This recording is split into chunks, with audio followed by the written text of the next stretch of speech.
తాతయ్య, ఈ పోలవరం ప్రాజెక్టు గురించి అందరూ మాట్లాడుకుంటున్నారు కదా, అసలు దీని కథేంటి? అది మన ఆంధ్రుల దశాబ్దాల కలరా మనవడా.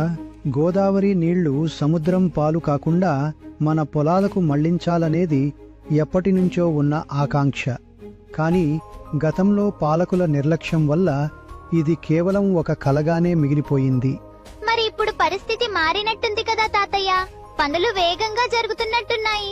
అక్కడికే వస్తున్న 2014లో ప్రధాని మోదీ గారు అధికారంలోకి వచ్చాక ఈ ప్రాజెక్టు దశ తిరిగింది. దీనిని జాతీయ ప్రాజెక్టుగా ప్రకటించి కేంద్ర ప్రభుత్వమే పూర్తి బాధ్యత తీసుకుంది.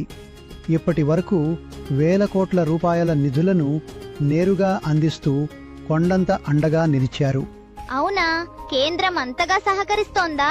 అవునురా, కేవలం వేల కోట్ల నిధులివ్వడమే కాదు, ప్రాజెక్టు నిర్మాణంలో వచ్చే సాంకేతిక ఇబ్బందులను తొలగించటానికి నిపుణుల కమిటీలను వేసి పనులను నిరంతరం పర్యవేక్షిస్తున్నారు. ముంపు బాధితుల పునరావాసానికి కూడా కేంద్రం భారీగా నిధులు కేటాయించింది. ప్రధాని మోదీ గారి సంకల్పం వల్లే ఆంధ్రుల జీవనాడి అయిన పోలవరం కల ఇప్పుడు నిజం కాబోతోంది. సూపర్ తాతయ్య, మోదీ గారి ప్రభుత్వం మన రాష్ట్రానికి నిజంగానే పెద్ద దిక్కుగా నిలిచింది. అవునురా, మోదీ గారి అండదండలతోనే ఆంధ్రుల ఆకాంక్ష సాకారమవుతోంది.